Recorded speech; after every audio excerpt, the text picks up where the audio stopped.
to talk about, but I think that's where we're kind of at here. Does the confidence that Florida State played with in the second half and really late second quarter of the game on Saturday carry over to this Saturday against Syracuse? Because if it does, I think Florida State's going to get their first win. I believe that. Syracuse is going to want to run the football. They're going to want to be very physical. Florida State was very, very physical in that game, especially coming up with the run fits and tackling with violence and leverage and good technique. Really, for the first time all season, did you see that consistently play out over the course of 2 full quarters? Really, a little bit more than that. Can it carry over to the first quarter on Saturday? And as we've learned here with this team, that first quarter is a bit of a bugaboo. So maybe, just maybe, they did garner some confidence from a week ago. It's funny, too, because coaches, when you talk to coaches, and, Norvell brought it up today, talking about the confidence to do this, the confidence to do that, to come and play with good technique and do those things. But, I do a show like the one I'm going to do tonight on SiriusXM, PGA Tour channel with Trey. I'm always trying to learn from coaches who coach at a high level. And obviously, Trey's coached Daniel Berger and Brooks Koepka, et cetera, et cetera, et cetera. So I'm always asking questions, just trying to learn something. And I'll say, well, what did you tell them when this happened? Or what do you say about this? Or, just in certain, when they're stuck, when they're having trouble getting off the tee, when they're struggling and around, when they're not making putts or whatever it might be, right? He's like, well, at the end of the day, Jeff, anybody that's here, that's at this level, that's on a scholarship at a place like Florida State, I think this is applicable, by the way. I know our talent is down right now, Tom, but in terms of baseline talent overall, if you are good enough at all to play football at this level to get a scholarship here, certainly as it relates to golf, a big part of what has to happen is that you have to believe in yourself. You have to believe you're going to make plays. You have to believe that you know what you're doing. You have to believe and trust what you see. And I don't think we always, especially not on defense and especially not to start games, I don't feel like we believe what we're seeing. You don't see them just react. You see them kind of slow-footed. You see this sort of doubt. They overplay things occasionally even.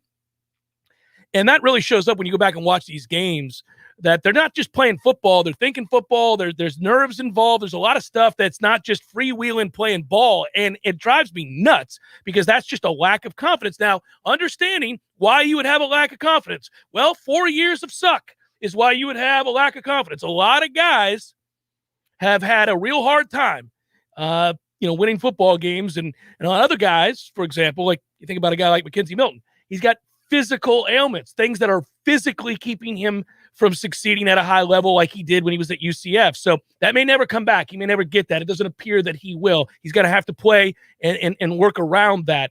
Other guys on this offensive line at times, it's unfortunately, some of it's lack of talent, but some of it too is just watching these guys sort of play slow and not trust themselves. It's very strange. And you see it with other guys too on the defensive side of the ball. Now, it doesn't seem like a surprise to me, Tom, that the guy playing with the most amount of confidence, the guy who physically dominates play to play, and the guy who always plays fast is a transfer from Georgia. Right? It's not surprising that some of your better players are guys that did have success elsewhere or were on or playing with winning programs or on a winning segment, if you will, even from where they were. Whereas others that have been here all along, not as much.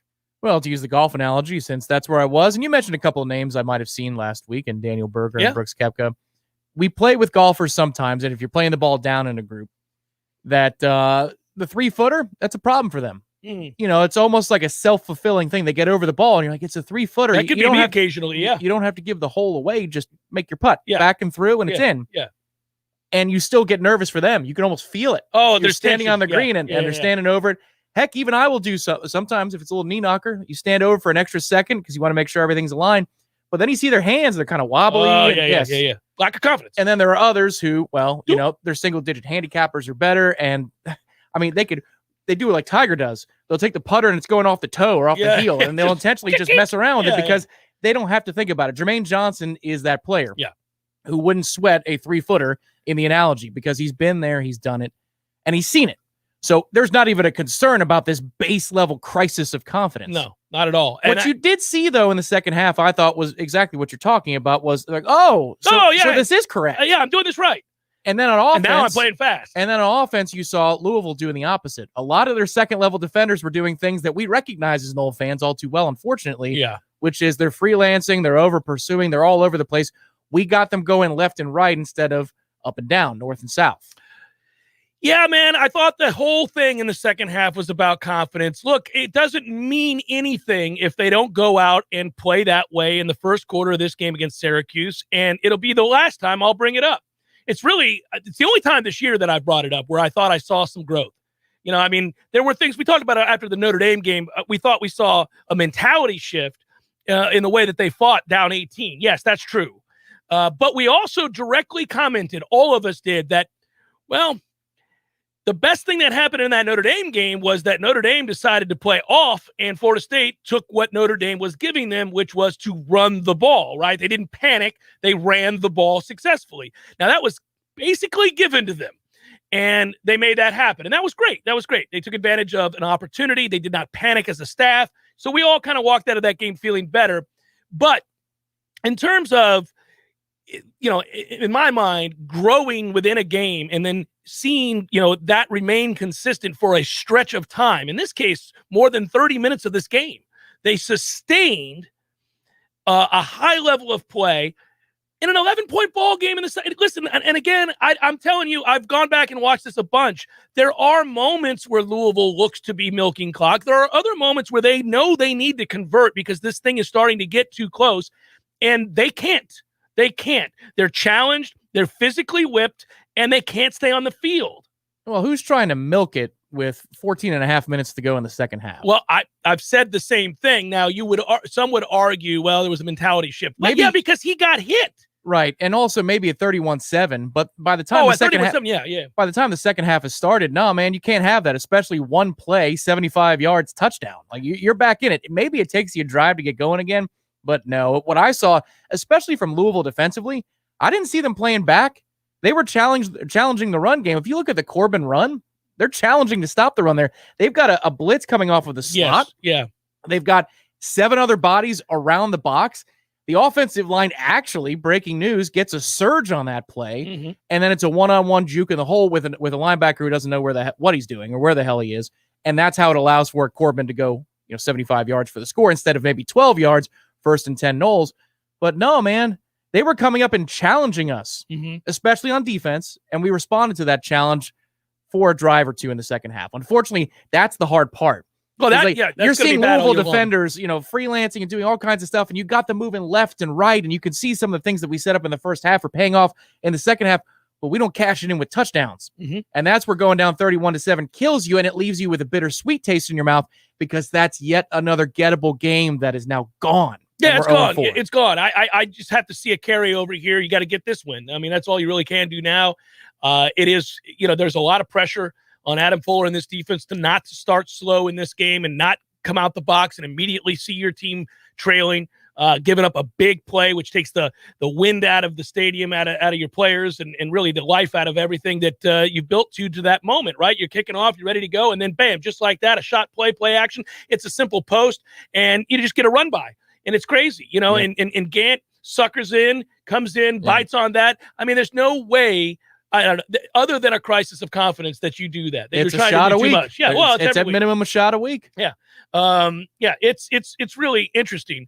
I think too that when you get back to watching, and to me, this whole thing was less about Florida State's offense, which is going to be problematic all year long. They are not going to be good on offense. Period. They're just not going to be good. They can't be. They don't have the personnel to be good, and they're not strong enough up front, so they're just not going to be good. That's going to be fits and starts, and you're going to be frustrated with that. And there are going to be times that you go, okay, they can run the ball a little bit, and other times you're like, 3 and out again.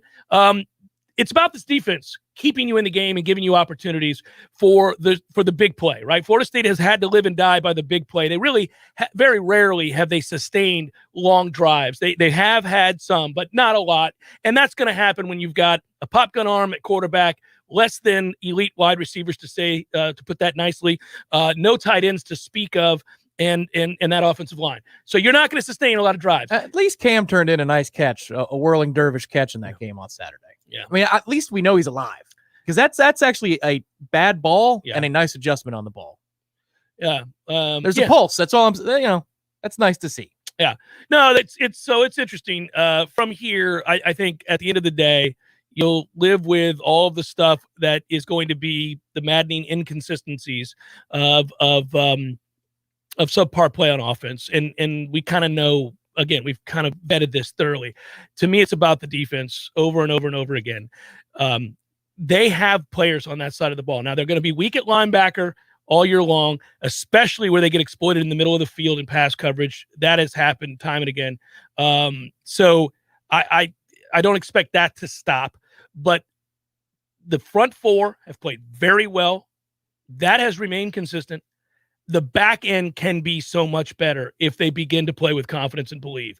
Make plays on the football, come up, tackle. You saw Brownlee was violent in this game. I know that's a guy that you don't want to leave on an island. I got you.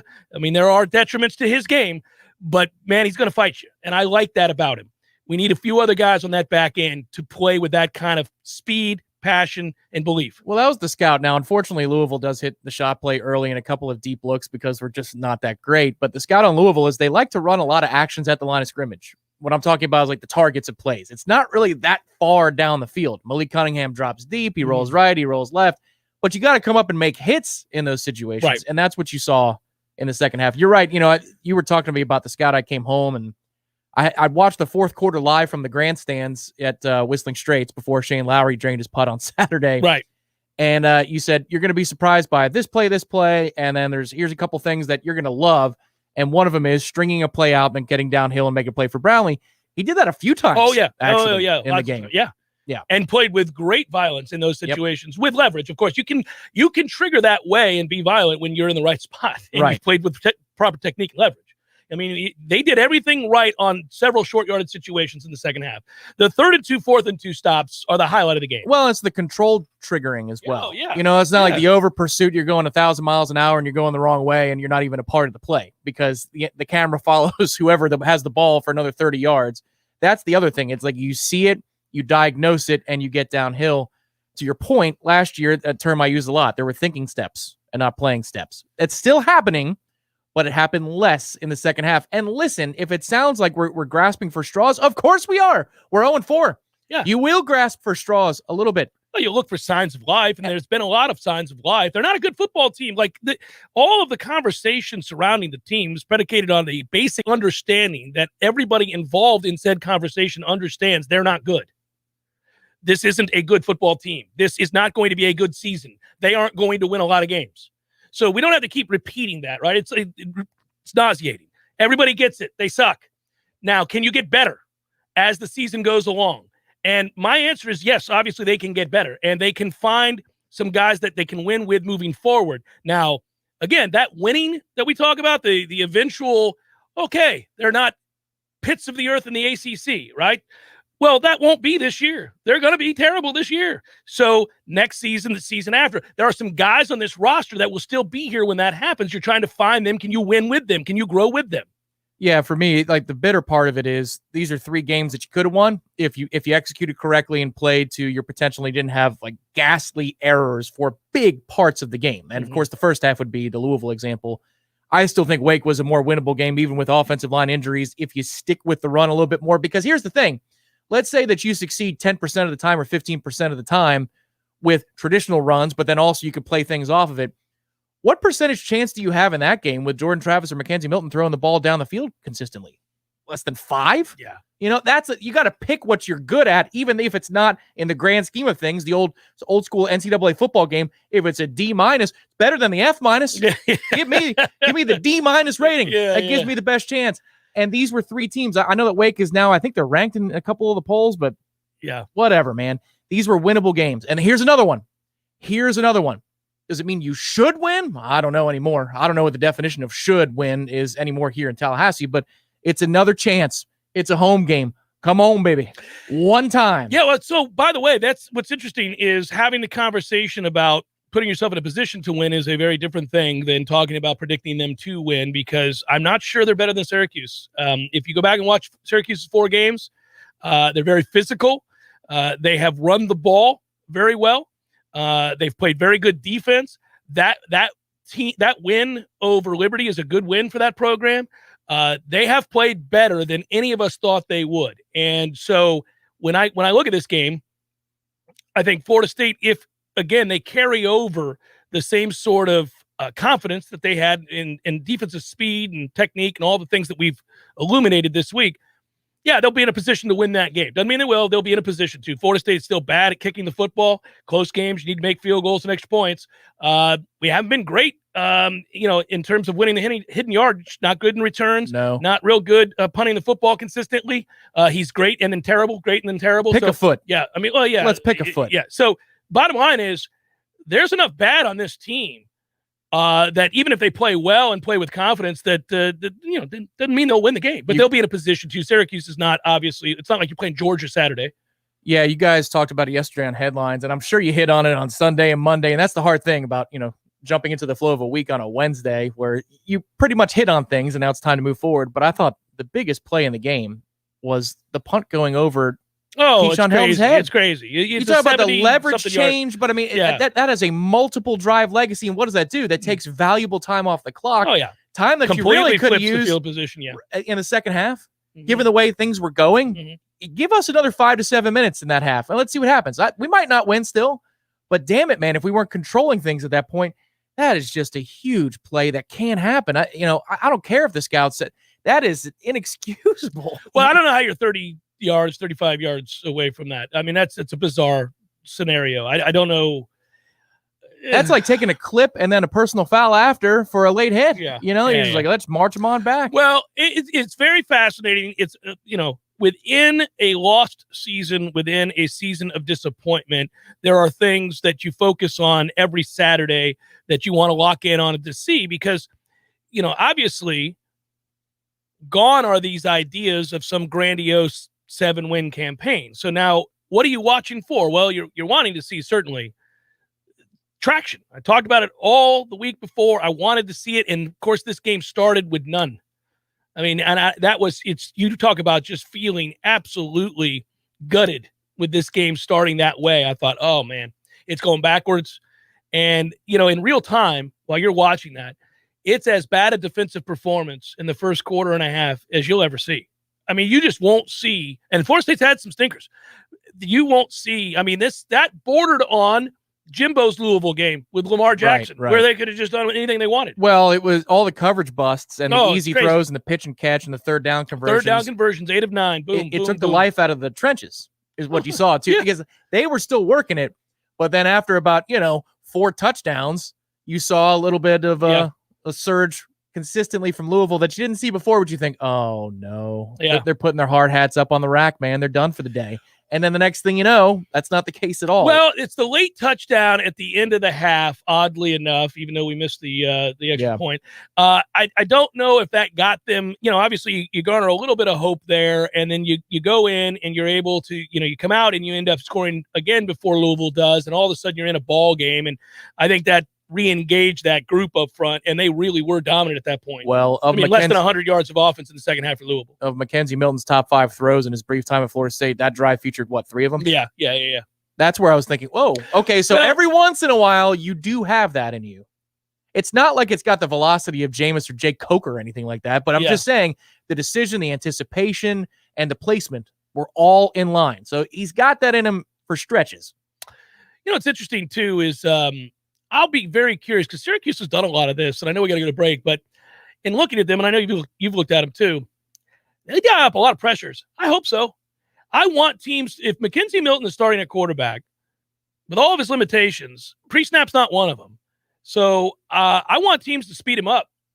When they speed him up, he plays well. When he doesn't have to think, he handles that really well. So I mean, if I were playing Florida State in Mackenzie Milton, I'd dare him to make throws. I'd play off and dare him to make throw after throw because I really don't think he can. And I think my guys one-on-one will win up front. So I'm going to stop the run with just my front 4. And I'm going to say good luck. But if you want to bring pressure and you dial up, speed him up, he knows where to go with the football in that sense. We've got plenty of time to talk about it, but I think there is one line of delineation between the idea that we can't block him up front. I get it, especially if Scott is not healthy and Maurice Smith isn't back. Or if they've had time to set. But then also the idea of, well, this offense isn't predicated on lining up and running it up the gut. No. That's not what this is about anyway. When the personnel is fresh, when the personnel has an advantage over the opponent, Norvell is still trying to outflank you and angle you at all times. Yeah. That's where I get frustrated with this talking point. Well, you can't block him. Hands to the sky. No, man.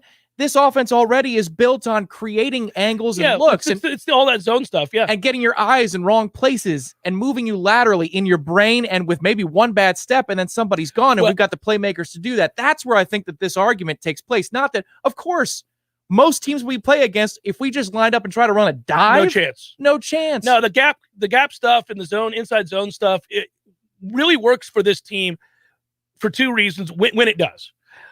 It's that you have two backs that can make a guy miss in close range and then go from there. That's helpful, obviously, between Corbin and Ward. And then the other part is when you run tempo.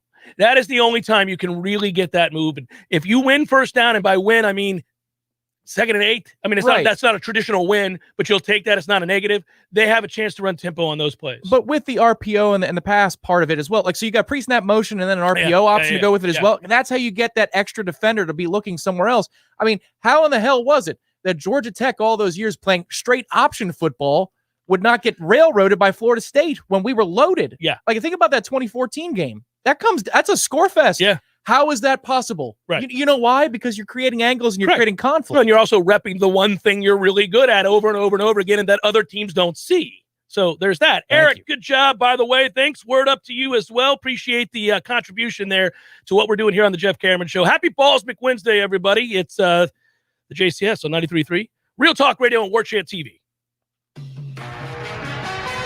Real Talk 93.3 wants you to win $1,000. Why? Because money talks. Do you understand the words that are coming out of my mouth? Your next chance to win is coming up during the Jeff Cameron Show at 2 p.m. Listen out for the keyword, then click on the Real Talk Money megaphone at realtalk93.com. Money talks. Everything else can take a walk. Money, I just can't get enough. Did you know that in a single year, more than $1 trillion in Social Security benefits were paid out? If you're nearing retirement age and have questions about your Social Security, I can help. This is Craig Collins with Collins Income Tax Solutions. If you've been concerned about your Social Security benefits, give me a call for a free consultation to learn how we can help maximize your Social Security benefits. I'm online at collinsincometexsolutionsllc.com or give me a call directly at 850-391-7659. You don't see them. You don't even know they're there, but your body knows and your lungs know. Your air ducts hide them. I'm talking about the viruses, mold, and bacteria that hide in your air duct system and make you miserable. Fact is, we're all spending more time indoors now than ever before, and your allergies, asthma, sinus congestion, headaches, and drowsiness can all be attributed to those little devils hiding in your home. But what can you do? Well, it's easy. You call E&B Heating and Air and ask about air purifiers and ionizers that promote healthier air and can kill up to 99% of the viruses, mold, and bacteria polluting your home. E&B is also offering spring specials on air duct cleanings for just $4.99 and an AC tune-up for $99. For a healthier home, call E&B Heating and Air today at 848-0187. That's 848-0187. Or just find them online at enbheatingandair.com. They sell the best, fix the rest, or it's free. License number CAC 057604. Hi, Chris Kraft for the Kraft Brothers dealerships. At Kraft Nissan, we've been amazed at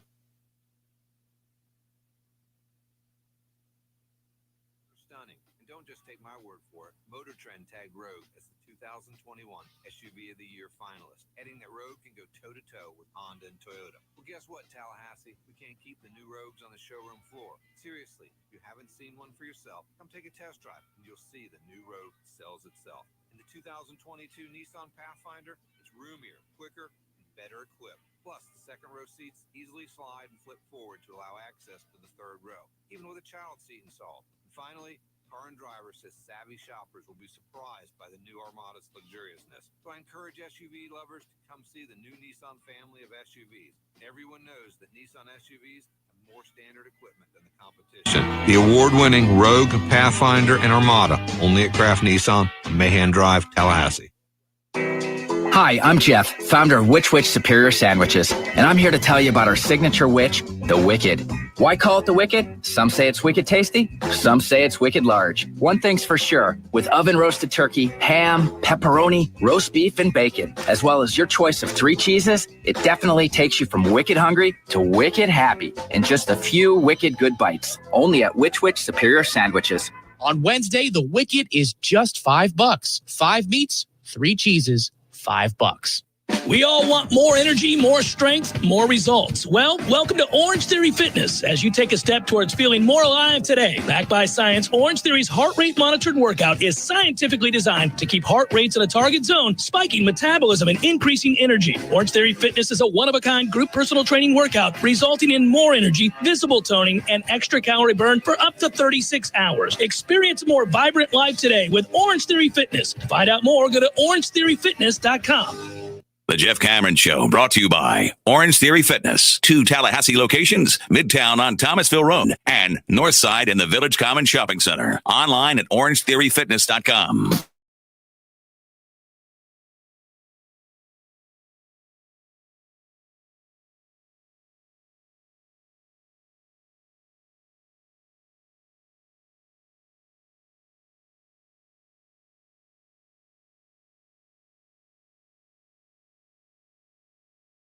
Alabama Ole Miss game, lest we forget last year, 63-48 your final, everybody. So it's 80? Yeah. Oh, I didn't check it this morning because we did a preview for a college sports book on YouTube, and I interviewed Kyle Henderson, and we were looking at numbers for the Alabama part of that preview. I got to do the Ole Miss part of that preview this evening. And, obviously you look at Ole Miss, this is Matt Corral just threw 7 touchdowns. He's putting up ungodly numbers, but they dropped 48 on Alabama a year ago. What was the Kyle Henderson's opinion of how much Alabama's going to give up defensively? We didn't get into his opinion about that. I didn't ask it. I don't really care about that. Well. I wanted to know who was healthy and who wasn't, and how it would affect the game, and just in terms of personnel. Certain guys emerging, obviously, is they've got a 3-headed monster at running back. They always do. And I was just looking at certain personnel. But the point would be here, this game obviously is one that last year was soaring over early in the third quarter. And so we're just trying to win some money out here. Yeah, that's a tough one for me, just because, if you've got the Florida performance in the back of your mind, you're thinking, what can Lane do? But then again, does Saban want to shorten the game, shrink the possessions, and win it that way? Just run the ball. Run the ball. These guys know each other so well too that it causes for weird outcomes. Makes it difficult, right? Well, it's kind of like the Brady and Brady and Belichick thing this weekend that everybody's talking about. And Tom Brady told the media, we talked about this on the Scuttlebucks podcast, that I know exactly what they're going to do. I know exactly how they're going to prepare, where they're going to be looking. Do you? Do you though? Wouldn't it be just like Bill Belichick to do something completely different and get you off schedule and get you thinking? That's exactly what I think is going to happen on Sunday. Otherwise, then the Bucs are just going to beat the Patriots by 14 to 20 points. It's 7, I think, is the number. Yeah, I think that's light. Did you see 94% of the betting public is on the Bucs minus the number? Because they also know that red-ass Tom Brady is going to want to house New England for 2 reasons. One is obvious. The other is they just lost. The Bucs did. Mm-hmm. The frustration probably going into that game pretty high. Ryan, thank you for noting that. And whoever that was in Fort Worth, Texas, tell them I said thanks for listening. If they walk by again, listening from my cube at work in Fort Worth, complete stranger walks by and says, Jeff Cameron Show? Go Noles. Yeah, appreciate that. I also appreciate all of you who are on the chat right now. Well, I appreciate some of you that are on the chat right now. Oh, here we go. I heard too much about this. One person did ask, and I don't have their name up right now, is this the least talented roster we've had in 30 years? Yeah, I think when you go back 30 years, you're talking about going back to the 90s. And in the 90s, this year in and year out was one of the most talented teams in the country. So you just ignore that decade. The early part of the 2000s, you still have elite talent. You play for a national championship, you don't win it. When you lose to Oklahoma, from there you have some years as you start to get into the middling time towards the ends of Bowden's career, when we talked a lot about doing less with more. The draft would reveal often that Florida State was doing less with more, hence my talking points at that time. it was infinitely frustrating. But they still weren't losing seasons. They were, they were bowl bound teams with some talent here and there, NFL talent here and there. And then, even when at the tail end of that, Jimbo taking over, you would always have 4 or 5 guys that you thought, okay, well, there's something to build around here.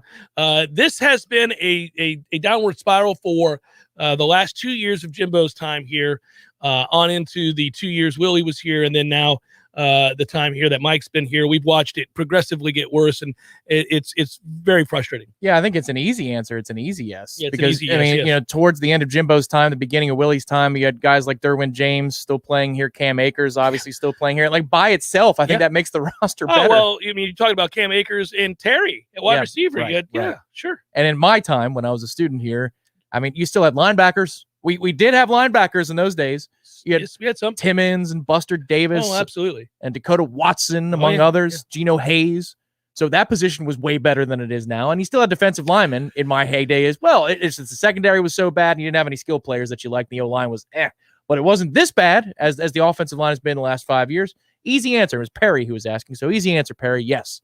This is the least talented roster in 30 years. Yeah, very frustrating. And that's what makes it all the more difficult, because everybody then can say and does say, well, why don't you do this and why don't you do that? Well, I'm not saying there isn't room for criticism, because certainly when you're over and you've lost to an FCS school, you can be criticized. But I am also saying that the plethora of options that people seem to turn to on the regular when the offense gets bogged down, yeah, man, they're not all that viable when you don't have good players. And so, or they're easily stopped. Now, I do think you have to fight for an identity. I do think you have to play around what you do have, which is those 2 running backs, without question. Right. But it's not so simple. Just give them the ball 30 times. That doesn't work that way, man. Well, I think it could if you run base, and this is the hard part. We came to this conclusion at the end of the last segment, which is if you've got a few RPOs you really like, and they give you different options every play based upon the looks you have. Yeah, is it going to yield you 35, 40 points? No. But might it give you some consistency, and maybe because of all the bodies we're rotating in and out, maybe you could just factor in that you like these 3 guys for this look and these 2 guys for that look. I thought you saw some of that in the second half of this game. It looked like there were some guys who maybe emerging, rode the pine for a little bit, and then others they said, all right, we're going to go with here. These are our horses. I got to guess. By the way, yes, Sky Ninja, you brought up DJ Williams. I thought he looked good. And ran hard. Ran behind his pads. Yep. Stayed low. Looked like he was in shape for the first time since we've seen him. Okay. Liked him in camp because he did look in shape in camp. He had trimmed up considerably. Yeah, so a couple things here. No, I do think you have three guys. Might have 4 guys in that backfield that at various points you'll use. Obviously, we know the top 2. But curiosity. I understand they don't have a lot of talent at the position, and I've talked about it a lot. And you do have to put somebody out there. And to physically look at him, you'd say, well, I guess you're our best option. I think we've reached a point where you can stop playing Jordan Wilson. Oh. I mean, I've reached my breaking point with him. I don't think you're operating at a deficit when he's out there. Now, some guys just get physically whipped because they can't play. Or they're not good enough at this level. They'd have to play somewhere else. Other guys get physically whipped and don't know what they're doing. And that is an awful combination. And I feel like you get enough evidence of both with Jordan on the regular. Yeah. Go all the way back to the Jacksonville State game, Tom. I don't disagree, because I brought it up after the Jacksonville State game where I said, hey, have you watched what 4 looked like in a lot of key situations? No, he's awful. So what I saw after looking at the whole game with Louisville is not surprising, because I saw it against J-State. And if that is what is in you against J-State, then my God, that could be a problem at any time. And if you look at the trick play, the 4th and 3, he totally whiffs. He's not. I doubt he's supposed to look over. He's overselling it. You know. Yes. And you're not. I mean, the trick play is absolutely blown up because he doesn't get his hands on anybody. He goes straight down the line. And I understand why they have to trick people. And people get so mad about, well, why are you trying to trick people? Because they have to trick people. They can't line up and move those guys off the ball. Not when the other team has had time to get set. They're not going to. That's why they do things like the Wildcat. That's why they do all that stuff. They have to trick people. I'm still not a fan of that call. However, I think it works if Jordan Wilson. If he puts his hands on somebody. Even a hand, a finger. He doesn't touch the man. The man comes straight down the line. It just crashes. But my counter argument to that would be, that's what happens when you run trick plays. Weird stuff happens because it's a trick play. I mean, how often are you going to rep that for real? Well, they're probably repping more gadgets than they've ever had to rep before. But I mean, because you can't win in the red zone either, so they're going to have to gadget their way there too. And that's really frustrating. People see that and are like, why are we running that in the red zone? Because they can't move people off the ball. They can't block them. It's a condensed area. I saw some signs with motion. Like this reminds me of one of the greatest games I've ever seen, and they didn't score 20 points at this team. I reference it all the time. It's Spurrier going back home when he was in South Carolina, and he played Urban Meyer's national title Gators. Yeah. I think the final score is like 13-10 or 16-13, something like that, where Florida blocks a kick at the end. Yeah, I remember that. Yeah. Spurrier had nothing. He had nothing to work with. Gimmicks and gadgets and just try to, Right, but it was the same base 2 or 3 things that he'd run 4 different plays out of. When you assume it's going one way, it's going the other. I saw some of that this weekend. Yeah. Where something we would run in the first half actually was being set up for some time later in the game. Mm-hmm. And there are a lot of times we've looked at Norvell's offense in the last 2 seasons where we said, ooh, I like all the things that you can run off of this. But it was so helter-skelter against Jacksonville State and Wake that I don't know that there was ever a setup for a payoff. It looks like they're trying to do that now, which tells me that I think they're getting even more simple offensively. And 2 ways that they can do that. Number 1, you can shrink the playbook. Number 2, you don't have to prep 2 quarterbacks to play. That also helps make things much more simple. They're done prepping 2 quarterbacks. I mean, McKenzie Milton starting unless it's Purdy. I mean, McKenzie Milton is starting if he can still walk, which you do question week to week. And I'm not even trying to be a sarcastic a-hole. I'm telling you, I mean, man's foot just stopped working twice in this last game. He just fell down for no damn reason. So, I mean, you do worry about it from week to week. It's the Jeff Cameron Show, 93.3 Real Talk Radio, Warchant TV. Your local news now. Governor Ron DeSantis has called on the Secretary of State to open an investigation into Facebook after a Wall Street Journal article suggested the company may have given preferential treatment to incumbent candidates in the 2020 election. State Democrats are calling the move political. The Wall Street Journal article found Facebook had whitelisted 5.8 million accounts, providing them with preferential treatment if they were accused of violating the company's rules. The article also states while most government officials were whitelisted, not all candidates were, making some candidates say that there was an obvious show of favoritism. After record COVID-19 hospitalizations pushed Florida health workers to new limits, the summer spike has continued to weaken. The latest data from the Florida Hospital Association showed hospitalizations down about 25% in the last 7 days. The decline has the state on track to possibly return to pre-surge levels as soon as October. This is Rachel N.A. with your Real Talk 93.3 local news update, brought to you by Mac & More Systems, Tallahassee's go-to Mac store. Check them out online at macandmoresystems.com. This is meteorologist Paul Trombley with your Real Talk 93.3 weather update. A blend of clouds and sun this afternoon with highs around 88. Winds out of the northwest around 5 miles per hour. Lows dip down to about 69 tonight. 90 tomorrow, partly cloudy. Upper 80s Friday and Saturday. Another look at the short range, high of 88 this afternoon. This report is brought to you by the Lawn Johns. For all your landscaping and lawn care needs, visit thelawnjohns.com. Right now, 86. What do you need tires on? Your car or truck, tractor or heavy equipment? At Nice Tire and Auto Service, we have tires for all of these needs. And we service your vehicle from air conditioning and computerized alignment to oil changes and everything else under the hood. Call Nice Tire and Auto today at 574-4100. That's 574-4100 for your scheduled maintenance. National accounts welcome at Nice Tire and Auto Service, 4792 Bluntstown Highway, just west of Capitol Circle. We all want more energy, more strength, more results. Well, welcome to Orange Theory Fitness as you take a step towards feeling more alive today. Backed by science, Orange Theory's heart rate monitored workout is scientifically designed to keep heart rates in a target zone, spiking metabolism and increasing energy. Orange Theory Fitness is a one-of-a-kind group personal training workout resulting in more energy, visible toning, and extra calorie burn for up to 36 hours. Experience a more vibrant life today with Orange Theory Fitness. To find out more, go to orangetheoryfitness.com. Greg Tish, Real Talk 93.3. Hey everybody, this is Greg Tish. Thank you so much for listening to Real Talk 93.3. Don't forget you can check out me and Maddie Rowe every Monday through Friday from 6 a.m. to 9 a.m. on the Greg Tish Show. Wake up with a smile with the Greg Tish Show. How's that sound, Maddie Rowe? Is that a good promo for you? That's good enough for me. Is that good? Are we at 30 seconds yet? Right about now. The Greg Tish Show, Monday through Friday, 6 to 9 a.m., only on Real Talk 93.3. The Jeff Cameron Show is a production of the Warchant.com Multimedia Network. Check out warchant.com today for the latest news inside Florida State athletics. That's warchant.com. Now, back to Jeff on Real Talk 93.3.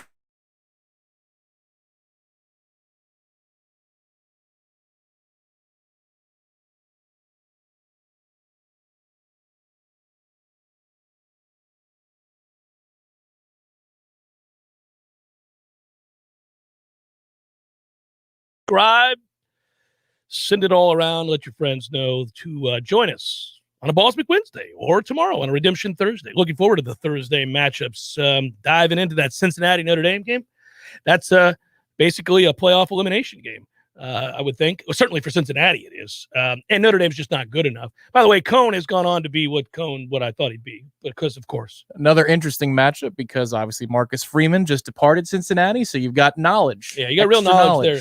Problem you have for Notre Dame in that game is their offensive line has been outside the top 100 if you look at all the advanced metrics. They haven't played well at all, and Cincinnati's the top 30 run defense. So they are coming into the game. Notre Dame is one-dimensional. Coming into the game, they're going to have to throw the ball. Jack Cohn hurt his ankle last week against Wisconsin, so he's not really mobile. And havoc rate, Cincinnati top 35. I think this sets up for a Cincinnati ass-kicking of Notre Dame, to be honest with you, if they don't turn the ball over. It could, unless Marcus Freeman has really good intel on the Cincinnati offense, and then you got a 20-13 type game. Yeah.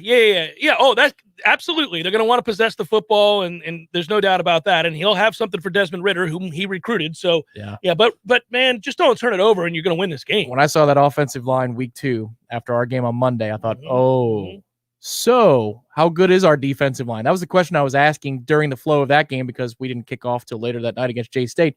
The answer is our D-line is still pretty good. It's still pretty good.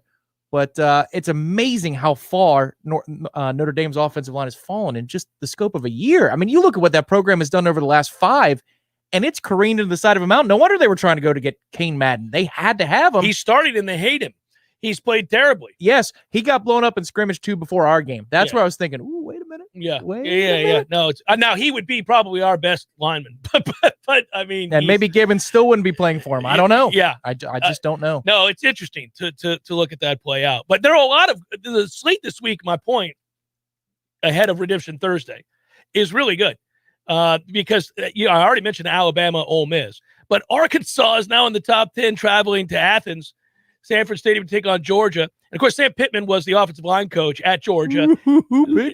He is beloved in Georgia and by Kirby Smart. Actually fun this week in prepping to do that game preview. I watched the coaches talk, and listening to Kirby Smart talk about Sam Pittman and Sam Pittman talk about Kirby Smart is a lot of fun. It's Mutual Admiration Society, which I thought was really neat. But you can learn more about the other coach by listening to that guy who coached with that guy. Arkansas is pretty limited here. They have a physical freak at quarterback and wide receiver, but you're going against the best defense in college football. That is a problem. If Georgia's in a lot of man, you might get to see some scrambling and some big plays there to keep them in the game. Do I detect that this was a game that you had for the college sports book? Yes. Okay. Yeah, college sports book preview. I look forward to it. And I had this game. I had Cincinnati, Notre Dame. I have Ole Miss, Alabama. Yeah, you're right. Yeah. 3 good games. Then you look in the afternoon window on Sundays, and you might be able to, poach something as well in that particular circumstance for Redemption Thursday. Did I tell you I won a 3-team teaser? No. Got all my money back that I lost last week for an awful card for the Jeff Cameron show. Awful card. I was 4. What was I, Matthew, here? I was like 4-7, 4-8, something like that on the card here. Yeah. And then in my real life, I was terrible too on Saturday. First bad weekend of the year for me, no doubt. You're going to have them. I mean, if you gamble, that's what's going to happen. I got my ass kicked last week. But on Sunday, like a true degenerate, I chased with a 3-team teaser, won that bitch at plus 165. Oh, there you go. Yeah, Joey was smiling. I teased down a 6-point teaser. I teased down Cleveland to -1. I teased down Buffalo to -1.5, and I teased down who was the other one? I can't remember now, but it was a third team that I teased down, and they all won comfortably. That's always good that we have our teasers on a group text thread that we do with the guy. You can brag about that. Yeah. He didn't mention that, though, probably because did you see that the aforementioned a friend of ours, Joey, got famous? It went viral, the video of the Warchant. With the Warchant, yeah. That was pretty cool, man. Yeah, and so that's fun. That's good to see. Well, the fact that the nation watched that thing, that was really, really cool. Yeah. Just because I know that's what going viral means, but I mean, just to hear the war chant in a positive way. Oh, well, sure. Yeah. And you know what? I'd say the percentage of the people who were doing that were Noles was maybe 20 to 30%. It was Bills, Cardinals, Browns, and I was most worried about the Cardinals against Jacksonville screwing around half that game. If they would have cost me my three-team teaser, I'd have been livid. Well, they play a big game this weekend. You could see why their attention might have been paid to the next game that they have, which is against the Rams. Right. Well, all right. Now I'm addicted to teasers again. I'm going to bet 15 of them. I'll just go teaser crazy, and I'll fall out of love with them real quick. Chef Cameron, 93.3 Real Talk Radio, Warchant TV. Crawfordville Auto and Tire. Crawfordville Auto and Tire. Oh, hey there. I was just singing the praises of Crawfordville Auto and Tire. They do just about everything. Complete engine rebuilds, brakes, shocks, tires, oil change, you name it, they do it. And they offer a 12-month, 12,000-mile warranty on all parts and labor. Most of the time, they can service your car the same day and offer towing to help you get to the shop. Now that's something to sing about. Open weekdays from 7:30 in the morning until 6 at night. Crawfordville Auto Repair and Tires. Barry knows cool. He's keeping you comfortable. Barry knows cool. You can put him to the test. This is Tyler from Barano Heating and Air. This summer, you can save money and stay comfortable. Ask about our annual service agreement with no overtime charges ever. At Barano Heating and Air, we're always there for you. Online at baranoac.com. Keeping you comfortable is what Barry does best. Florida license CAC 1816-186. Hey, Nole fans, our partner ISF Inc. is a national management and IT consulting firm located right here in Tallahassee, Florida, solving the future for state governments through strategy, process, and technology. As a trusted advisor for state government, including public health and emergency response agencies, our friends at ISF recognize September as National Preparedness Month and want to help you be safe this hurricane season. Visit ISF.com to learn more and download your emergency preparedness plan today. ISF, solving the future. This is Dr. James Ryan Finn from Finn Chiropractic. The number one myth about chiropractic is you don't have to take care of your spine until it hurts. Most patients come in with symptoms, neck pain, back pain, headaches. Those are not the cause of your problem. That's the result of your problem. So unmask the cause of your problem at Finn Chiropractic through the Phenomenal Health Examination. So if you're a loved one or having neck pain, back pain, or headaches, don't mask the symptom, unmask the cause at Finn Chiropractic, because your chiropractor loves you and there's nothing you can do about it. Welcome to Tallulah Talk After Hours, your home for all things CBD. Tonight, we're talking about the benefits of CBD personal lubricants, CBD massage oils, romantic CBD scented candles, chocolates, and even CBD bath bombs. Did you know CBD lubricants can lead to increased sensitivity, resulting in longer and stronger experiences? What's left to talk about? Get yours today at Tallulah CBD on Market Street and now open in Betterman Crossings. Thanks for listening to Tallulah Talk After Hours. If you weren't the owner of Gordo's and all those wonderful restaurants, Eddie, what would you be doing? You know, I think I'd want to be I don't know what I'd want to be, a boat captain or a cowboy. You know how to use a lasso? No. You'd have to do that if you were a cowboy. Yeah, but I've never even been on a horse. It's not my place to be on a horse. I agree. And the horse thanks you. Gordo's, bringing the flavor and flair of Cuban food to Tallahassee since 1996. The Jeff Cameron Show, brought to you by Orange Theory Fitness. 2 Tallahassee locations, Midtown on Thomasville Road and Northside in the Village Common Shopping Center. Online at orangetheoryfitness.com.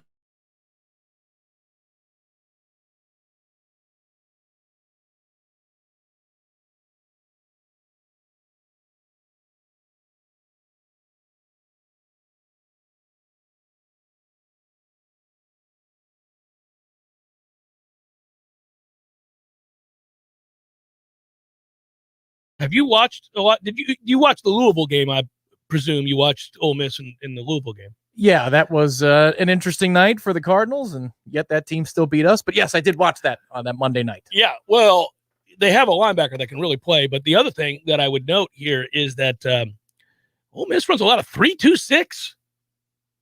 Here's a little 3-2-6 for that ass. A little dime 3-2-6. Yeah, a little 3-2-6. I'm like, all right, okay. And Arkansas is going to try to run a bunch of umbrella coverage against Georgia. I'm like, yeah, you're inviting to get run on. God. People are going to learn. It's almost like hitting the Cat 5 siren that we repurpose on Redemption Thursdays. They're going to know which games you're reporting on for College Sportsbook because all of the specifics that you now can just boom, boom, fire off about every game, it's gone exponential this season.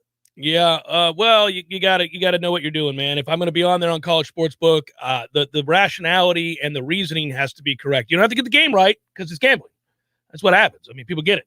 Turnovers, weather, weird things happen. Guys, they're kids. Kids have bad games.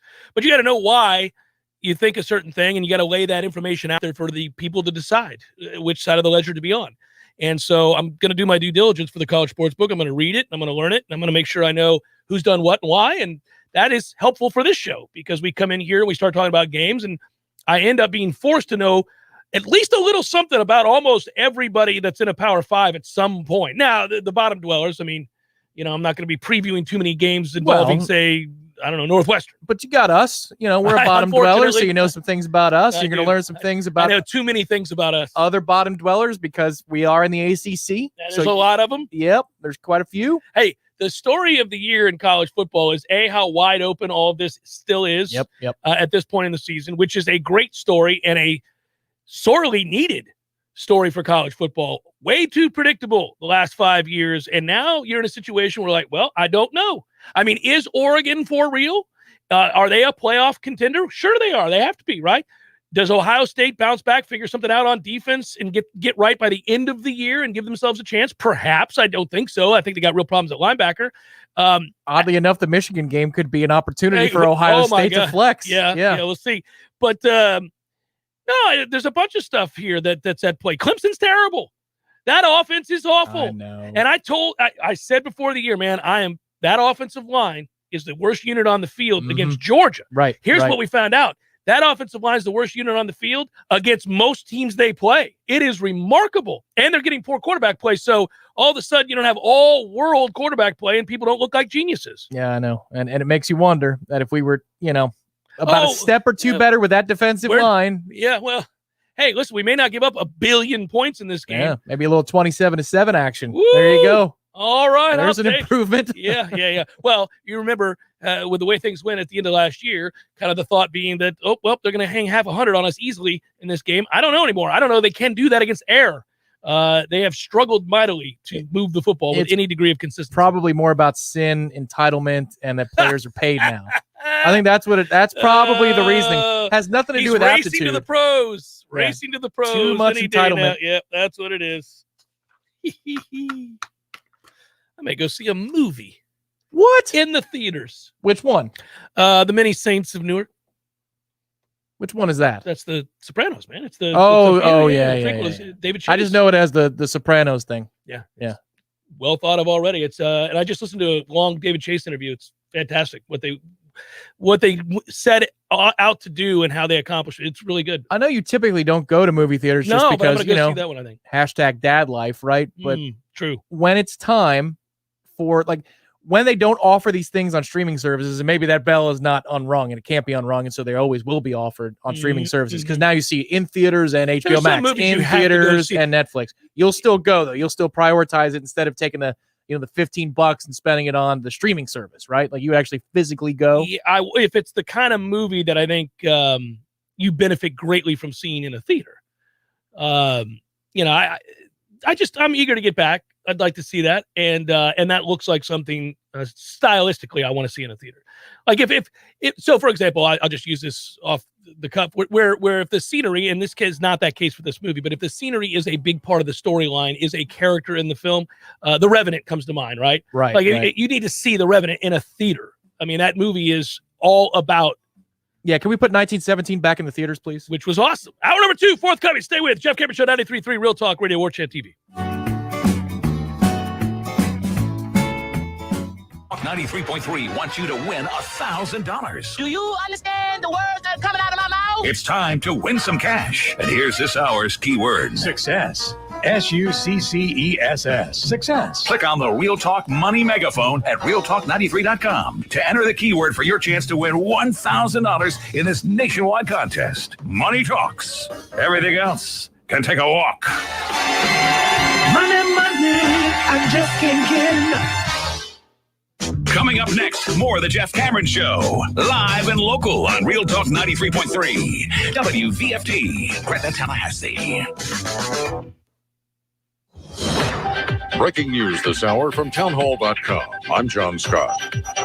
Republican Representative Mike Rogers says President Biden has not been completely honest about the botched Afghanistan withdrawal. The president repeatedly assured the American people that the Taliban takeover was not inevitable, that we had plenty of time to safely evacuate Americans and Afghan allies, that this was not going to be a fall like Saigon. As late as August 19th, the president promised us that if there's an American citizen left, we're going to stay to get them all out. Now it's clear the president has misled us more than once. Representative Rogers, the ranking member of the House Armed Services Committee. Testimony from top generals before that committee today continues to contradict the president's statement that he was never advised to keep troops in Afghanistan.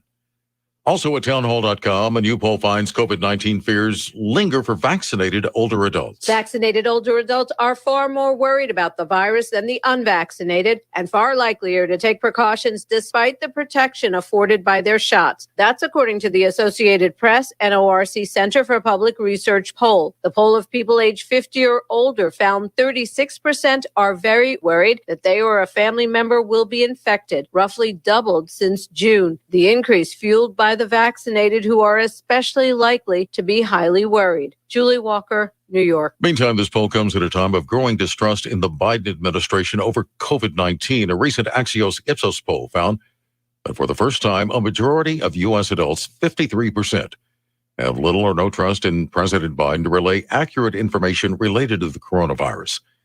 Compare that to when nearly 60% of the public said they distrust him. That was immediately at the time of his inauguration. Stocks mix now. The Dow up 133 points. The NASDAQ down 9. More at townhall.com. Right now, people are home with their pets more often, and I think especially with the shedding, they're more cognizant of what's going on and that it's an actual issue. Olive got some skin issues. He gets really going and scratching. Excessive shedding, a lot of just scratching and itching. Digging, scratching, and itching and biting. On top of that, he was starting to get black buildup in his ears. DINOVITE.com. I just heard the Dynovite commercial so many times that I said, you know what, I'll give it a shot. And I ordered it and tried it, and it worked. We started Dynovite, and in our first stock, we noticed a difference, especially with the shedding. Within 3 weeks, he's not scratching and itching, and he's an all-around happier dog. We've got 4 dogs, all different ages, all different sizes, and they've all just responded really well to the Dynovite, and they all love it. We will be using Dynovite for life. You won't believe how happy your dog will be. We order our Dynovite from Dynovite.com. DINOVITE.com.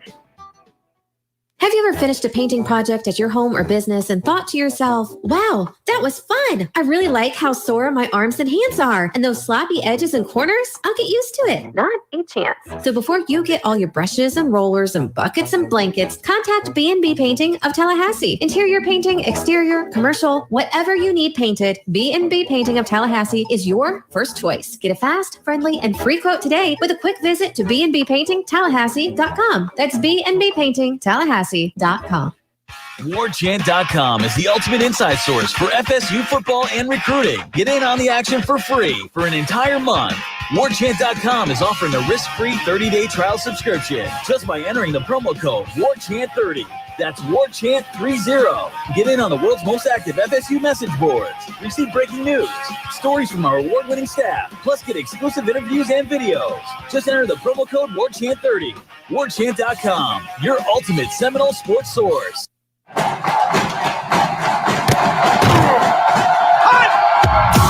Broadcasting live from Florida's capital city, this is the Jeff Cameron Show, brought to you by Orange Theory Fitness on Real Talk 93.3. Now, stop what you're doing and listen closely. It's time for the Jeff Cameron Show in 5, 4, 3, 2, 1.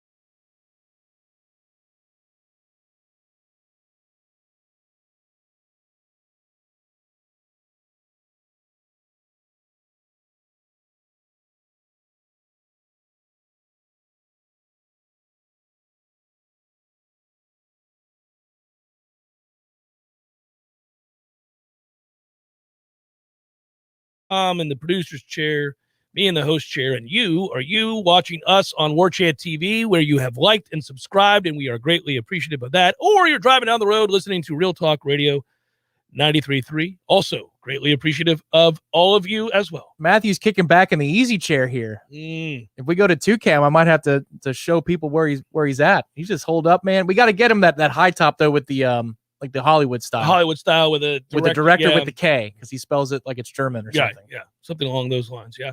Hey, somebody asked this in the chat earlier, and I never got. You can speak. Never got to it, and I meant to. So let's go to NCAA football and find exactly what our odds are for Florida State in this game against Syracuse. Although I don't know, man. I don't know if I'm going to wager this one. Let's put it that way. So I'll be honest, I haven't looked at Syracuse as much as I thought I would have today, because the article I'm writing, or that I wrote for Warchant.com, is about the common threads of the big plays, the big runs that we've had.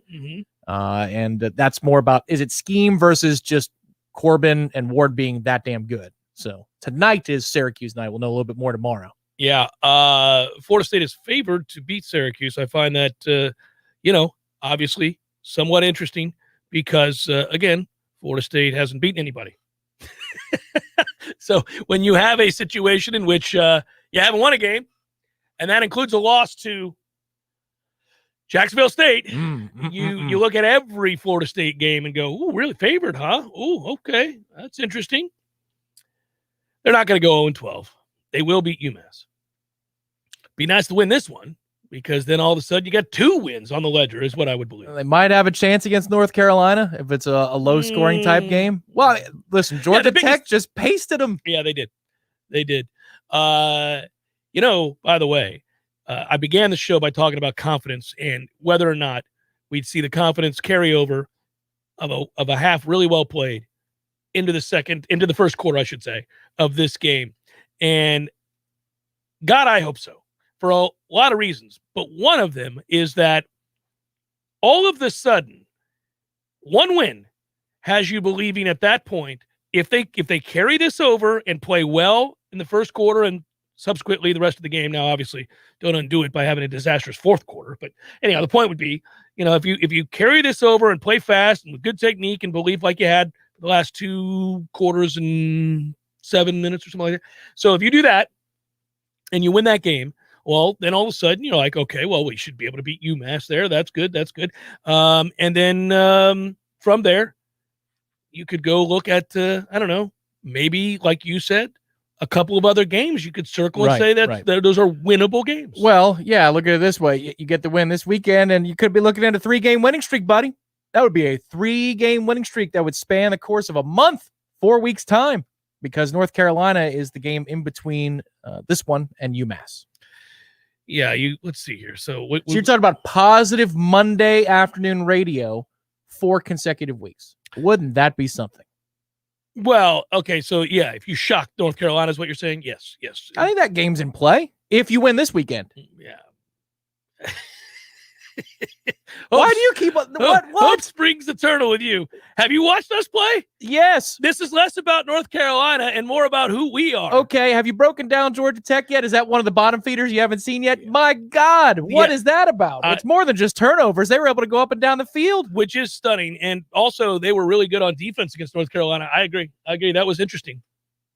It's an interesting result. Well, it's tough times at Carolina this year already. It puts those fraudulent goats back in the conversation where it's not crazy. It's not crazy. No, it's not. Okay, I'll give you that they were bad enough to lose to us last year. I give you that it's not crazy. It's just not likely. That's why I said should have a 3-game winning streak. You win this one, you're like, all right, hey, we got nothing to lose. Let's go on the road, see if Mac Brown chokes again. No big deal. And then you have a bye week and you play UMass and Walt Bell. There you go. Man, at that point, in this crazy scenario that Tom has laid out before us. It all starts with a win on Saturday, though. With 3 consecutive wins and 4 weeks of feeling good. You know what would happen? If Clemson has another stinker in that time in which they can't move the ball, get ready on October 25th. October 25th. Get ready for, all right, guys, real opportunity here for the 3-win Noles to go on the road and get the big upset. for Clemson week. Florida State fans would convince themselves at that point. Yeah, I think Florida State fans were like, well, I mean, you never know. Instead of there's no chance, you're like, maybe. Yeah. It's unlikely. Clemson's defense is still pretty stout. This all starts with a win on Saturday. Let's first things first. And that's a big first thing to do. Huge. Yeah, you got to win this game and you got to play well. I mean, I'd like to see a combination of both. Sometimes you win games you don't play well. Sometimes you play really well and you don't win. I'd love a beautiful marriage of playing well, executing, and winning. What a marriage that would be. Looking inspired. Look at that. Defensive players come out to greet offensive players after touchdowns. Offensive players come out to greet defensive players after a turnover or 3 and out. Well, some of the narrative can be redirected here. I get tired of this with ESPN or really anybody. There has been a pretty consistent talking point that because of how disastrous the first 2 games of the season were in terms of penalties and mistakes, pre-snap and all that, the idea that Florida State is wildly undisciplined and that the opponents immediately have an advantage over them because they're buttoned up and Florida State isn't. Yeah, Wake committed more penalties than Florida State did in the game against the Noles, and Louisville committed more penalties than Florida State did in the game against us. We didn't have a lot of penalties last week at all. This is not a wildly undisciplined team. Yeah. It's a team that looked like it was more disciplined too when reading their keys in the second half, and that's everything in this game. We keep coming back to it. But beyond the fact that, you don't have too many killers for penalties or drive killers, pre-snap stuff like that, they look like defensively they understood where their eyes needed to be. And you need that against Syracuse because Syracuse will try to run tempo as well. Leapt off your couch. That's right, you did. When I saw some of the hits and some of the fire that it was on display for the first time for the totality of the defense for a more than 2-quarter run. It was me and your cats celebrating together. Yeah, they were. I opened up the house too, Tom. They were happy. I had the doors open to the outside there. We had some cool just weather. to the back deck, of course. Oh yeah, right? not the front door. Yeah. Hey, go where you want, cats. Yeah, Uncle Jeff's here. You're free to roam the streets. I don't think they'd handle that well. No. Just opened up the back door there. Did you see Rusty, the orange street cat? I didn't see him. Oh, if you did, he's awesome too. You can feed him. Yeah, he's not allowed inside though. Yeah, I didn't see him. But I did open up that back, and your 2 ran out there. They were very excited to be out there. They're like, yes, and they were hanging out. And Tiger, that's excited to be here. Yeah, I had the Texas A&M Arkansas game on, and I saw the ineptitude of the Texas A&M offense, and I thought, I remember seeing those stinkers here and there. Had I known you would have been there for the whole 3:30 window, I wouldn't have left the TV up in my office. I would have brought it down so you could roll 2 TVs deep. That's my fault. Yeah, I apologize. That's okay. And I got a little glimpse of what it's like to have to wait patiently for games to end while you document every single play so that you're armed and ready to roll when you do the post-game show. And I did all of that. Much easier, I would think, for you, Tom, doing those at 3:30 than when it's a night game and you're waiting till 1 o'clock in the morning after a brutal loss. And imagine at 12:45 a.m. that the final play is we're not in prevent and Jacksonville State scores. Yeah. And so now you're like, well, time to get on the air. I got to walk up those steps and walk into that office and go, okay, well, everything fundamentally changes about how this post-game show is going to go. Well, it still would have been an ugly post-game show. Still would have been it just got uglier. It would have been a process show, not a result show. Yeah. Unfortunately, it was process and result. Yeah. There's a lot of that going on. Yeah. No, I know. Maddening. Maybe it ends temporarily. It ends on Saturday. I do for the first time in a little while have a decent feel, a decent sort of down deep in the cockles. It's amazing what a couple of series of good defense does. We don't see it. We don't see it around here. We were watching, and also it's the stark contrast, Tom, of as bad as you can play as a defense for a quarter and a half to as good as they've played on defense in years. It was such a sharp and stark difference between where we were in that first quarter and Louisville scoring on 5 consecutive drives and then not scoring again and then getting completely shut down. Well, it's still DeVito. Is he still there?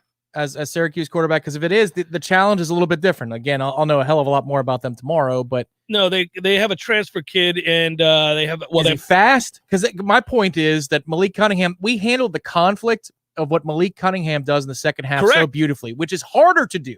Which, in my opinion, is harder to do, especially since our front four can generate a pass rush with relative consistency. Would have liked to see it a lot more in Wake Forest to be able to say that with full confidence.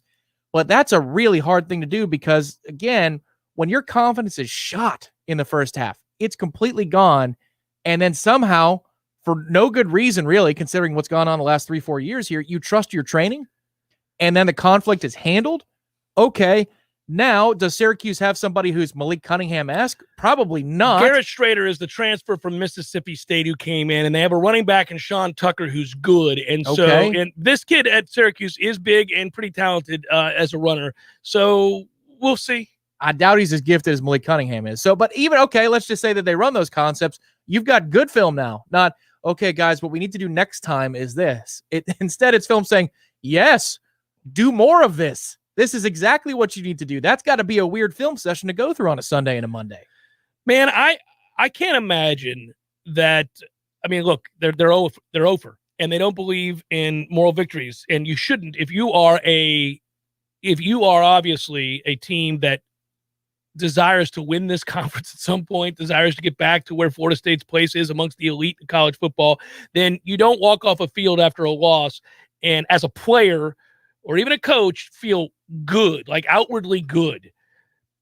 But it had to be a sense of relief to see it played well, even for a short period of time, because they really haven't on the back end. The front four has been fine at varying points this year, but on the back end, at no point have they sustained real excellence. And that's what I mean about getting excited about something and taking a step forward. It ain't good. You gave up 5 consecutive scores. I mean, that's no way to start a game. Do they still give up a shot play down the field this weekend? It's hard to say they won't. I mean, they always do. There's always a bust. But damn it, man. That's why I got excited. I'm not saying that there isn't a long way to go.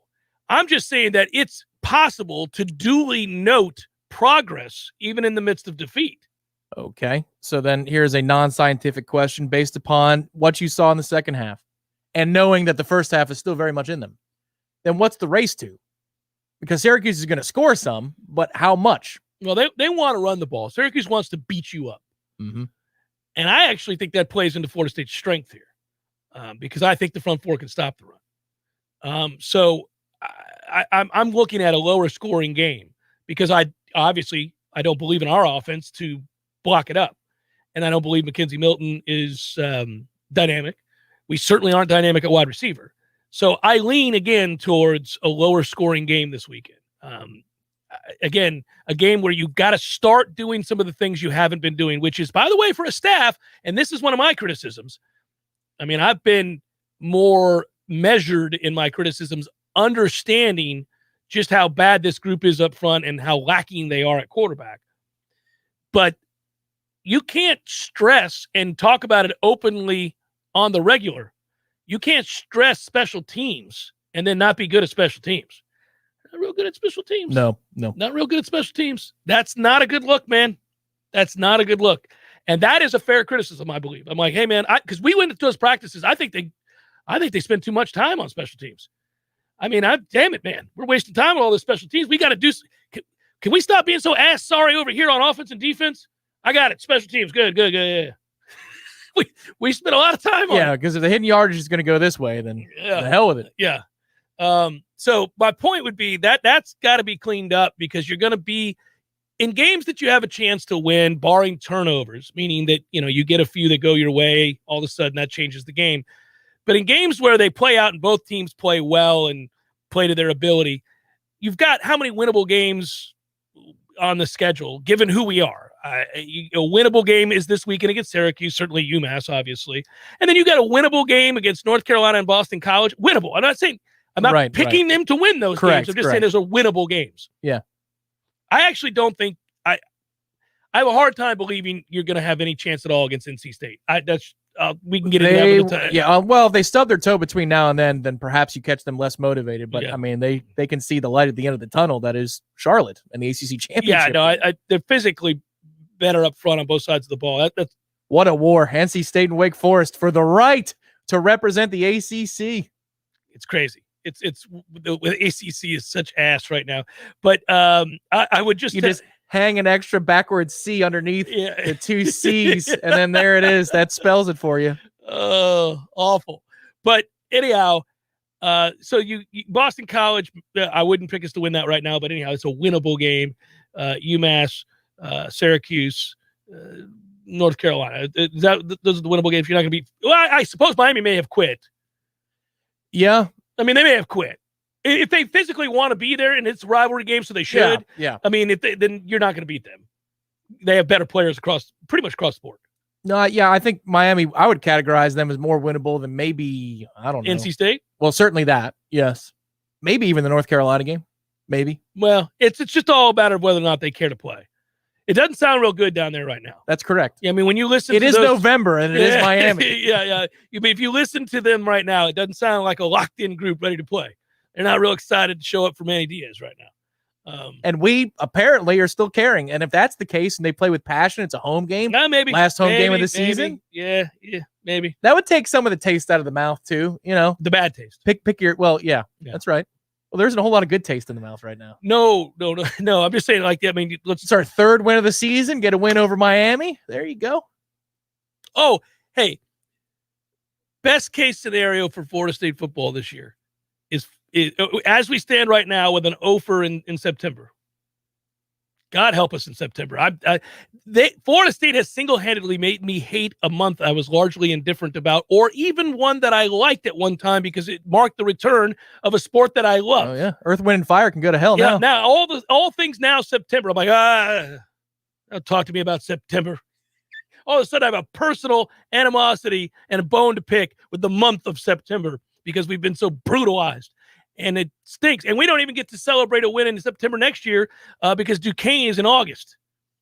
So then you play, right off the bat. Yeah, we're playing Jimbo and LSU, right? Well, LSU might have pause after that loss. Thanks for the 10 points, Jimbo, against Arkansas. It's the Jeff Cameron Show, 93.3 Real Talk Radio, Warchant TV. Applications, onboarding, payroll, termination. Business owners and managers, these are the processes that take away too much time from what you do best. But what if there was a locally owned, responsive solution that would charge you a fraction of the big national payroll companies? Sound too good to be true? It's not. North Florida Payroll Services is Tallahassee owned for nearly 15 years. And in that time, their prices have never changed. The reason North Florida Payroll Services can do that? Exceptional customer service that constantly evolves with the latest technology. From application to termination, for turnkey service for your payroll and HR services, trust a Tallahassee expert and save yourself time and money. North Florida Payroll Services. Online at northfloridapayroll.com. What's important when shopping at a gun store? Let's start with a friendly and knowledgeable staff. Then add top-notch service, great selection and pricing, and a personal shopping experience only found at a locally owned and operated business. At Red Hills Arms, they're right on target. While other gun stores come and go, Red Hills Arms remains Tallahassee's go-to local gun store for all your firearms needs. Stop by today and get welcomed in like family. The weather is unpredictable and can cause issues around your home. Weston Trawick provides commercial, residential, and industrial electrical wiring services, yearly inspections on fire alarms, portable generator sales, and so much more. With 24/7 emergency service and repair, Weston Trawick will be your calm in the storm. Give them a call at 514-0003. Weston Trawick, professional electrical services day or night. Visit online at westontrawick.com. Hi, this is Justin Colvin, founder of the Medicare Help Desk. I routinely speak to seniors who are overwhelmed by the multitude of coverage options available to them. That's why I created the Medicare Help Desk radio show. Tune in every Sunday at 11:30 a.m. where I provide clear answers to all your questions about Medicare. 1/3 of Americans over the age of 55 have less than $25,000 in savings heading into retirement, and 34% have no savings at all. Maximizing your Social Security benefits is going to be a significant part of planning for the road ahead. If this sounds like you, or maybe even a loved one, give me a call. I can help. I'm Craig Collins with Collins Income Tax Solutions, and I'm offering free consultations to anyone looking to learn how to maximize their Social Security benefits. You can find me online at collinsincometexsolutionsllc.com. When the forgotten poor are in need of healing, they wait for a ship unlike any other. Mercy Ships, a floating hospital staffed by volunteers, heroes of mercy who donate their time to save lives. Every human has the right to have a place at the table of the human race. If you could just see the smiles that you get when lives have been changed, then it would make it all worth it. To learn more about Heroes of Mercy, go to mercyships.org. You went online to switch your car insurance to Progressive so you could save money, but then you saw a friend request from an old summer camp buddy. And now here you are, clicking through photos of his kickball team from 2011. Oh, looks like they won the championship that year. Then he moved to Tulsa. Oh, a new tattoo. Yes, they said it was easy to save hundreds on car insurance with Progressive, but they forgot about the rest of the internet. Progressive Casualty Insurance Company and Affiliates. National average savings by new customer surveyed who saved in 2019. We all want more energy, more strength, more results. Well, welcome to Orange Theory Fitness as you take a step towards feeling more alive today. Backed by science, Orange Theory's heart rate monitored workout is scientifically designed to keep heart rates in a target zone, spiking metabolism and increasing energy. Orange Theory Fitness is a one-of-a-kind group personal training workout resulting in more energy, visible toning, and extra calorie burn for up to 36 hours. Experience a more vibrant life today with Orange Theory Fitness. To find out more, go to orangetheoryfitness.com. The Jeff Cameron Show is a production of the Warchant.com Multimedia Network. Check out Warchant.com today for the latest news inside Florida State athletics. That's Warchant.com. Now, back to Jeff on Real Talk 93.3.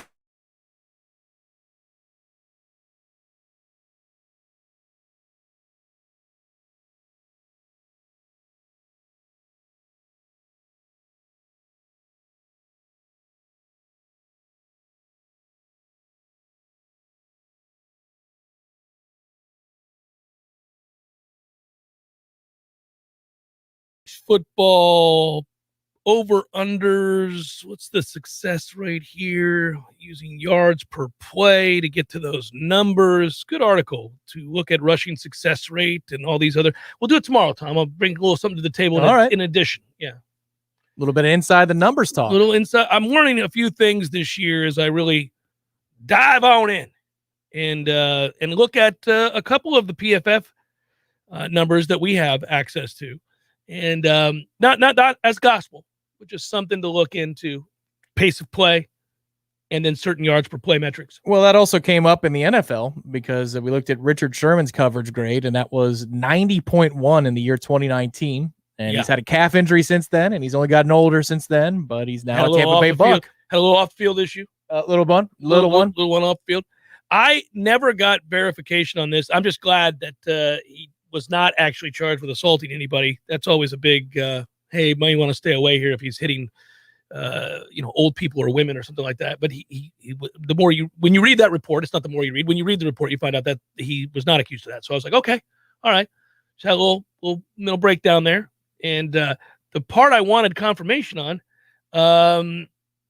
was the alleged drinking of an entire handle of Jim Beam. That is it was a handle, huh? I don't think that's possible. Somebody put that in somewhere. I read that somewhere and went, no, nobody. I'm not a bourbon drinker, Tom. I don't know. Can one drink an entire? One can. Listen. I've never even. I mean, you like the Sailor Jerry and all that nonsense. Well, the Admiral Nelson, the Ron Carlos, the Ron Yave, the Captain Morgan. Sure, I've known a spiced rum in my your day. time. Yeah. But have you ever seen anybody capable of taking down like a handle? A football player could, an athlete could, like a big dude. Well, he's 6'3". He's big for a corner. Yeah. No. He's not 300 pounds. Is what I'm saying. I mean, that's a.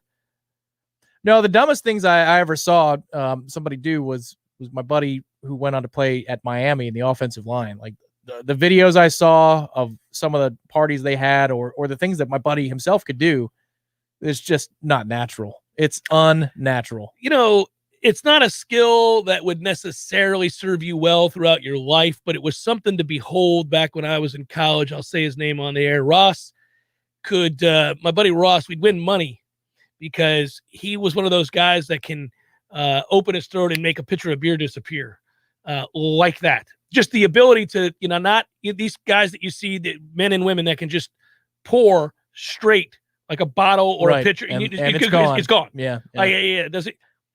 I can't do that, but we would win money on him. And the poor guy was like a circus animal. Like people would come over and I'd be like, you know, my buddy Ross can finish that 6-pack inside of a minute and a half. And Ross was like, dude, I don't feel like drinking a 6-pack in a minute and a half. They were like, no, he can't. Oh yeah, he can. I'll bet you $100. Was it $100?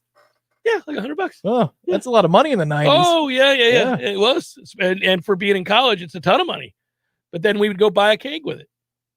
And have plenty to spare. Oh yeah. No, it was great. Even in my day, the natty I think was 45 a keg.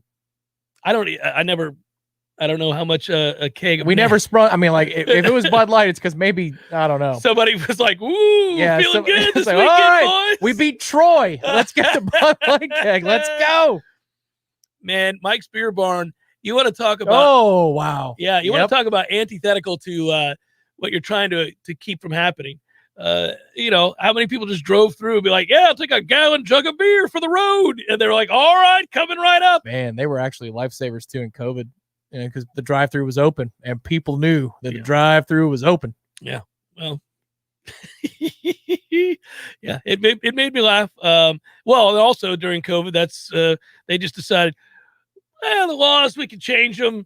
You want to take a to-go drink? Yeah, that's right. Like, whatever. That didn't get reversed, did it? No, it's crazy. Yeah. And you know what? And what's funny about it, you just see, like, I remember being over at Gordo's, getting food to go, and seeing this, like, 70-year-old woman walk in to get her to go order. Yeah. And she was like, "Hey, hun, can I have a big thing of margaritas to go to?" I was like, "Look at this lady." Yes. You can leave the top off that one. "We can't, ma'am." "Oh, okay. Go ahead." Yeah, you can place it on for now. Yeah, Put it on there for now. Yeah. I was like, "Are you kidding me? That's nuts." Well, I'm sure that they abided by the rules at Gordo's. They do. Stephen, happy birthday to you, buddy, and thanks for supporting the show. We've always appreciated it. I don't love September, but it's your birthday, and I'm saying happy birthday to you. It does bring some football wins occasionally, which is a good thing, and we had a little bit of it. It left us, and then it came back a little bit late last night. Yeah, this morning was 66 on the back deck, my place. That's good enough, and the air was thin enough. But I experienced the full-on football wins in Kohler, Wisconsin, and Milwaukee, Wisconsin. So we've got a whole show. It's your first show back. Really quickly, best part of the Ryder Cup experience, obviously watching us win, but beyond that, and it really was one-sided, so you didn't really get to see compelling down to the wire. No, that's fine. You want to whoop that ass, and we did whoop that ass. But what was your favorite aspect of viewing a Ryder Cup experience? The first tee on Friday. That was the one thing that I asked. We had a group of 4, and I said, please, can we get in the car early and go? So our alarms went off. Remember, it's Central Time, so it doesn't hurt as bad. 3:15 in the morning for the alarms. We were in the car by 3:55. It was an hour north, the drive from Milwaukee to Kohler. Allegedly, and I'd like to hear this, I was told that there was a snafu with your lodging. Oh, yeah. Yeah. So I don't know, and I know you are a calm, rational individual, but I think I'd have a hard time being calm and rational if I arrived at a place that I thought we had booked for well over a year, and there was somebody else there. Yeah, it was an Airbnb reservation. I mean, it was one of 2, right? And apparently the person who listed the property was fraudulent, the one that we booked with. And so they reimbursed me within 15 minutes. Like, it was done. They were like, "Whoa, our bad. We'll flag this person," and they're gone. But what was crazy about that person's particulars about the check-in instructions and everything, like, even the Wi-Fi network was the same. So they had all of the information except for the front door code. And as we got there, you're like, "Hey, there are cars here. This is interesting." Well, we got there and I'm trying to open the thing and the code's like 0365, something like that.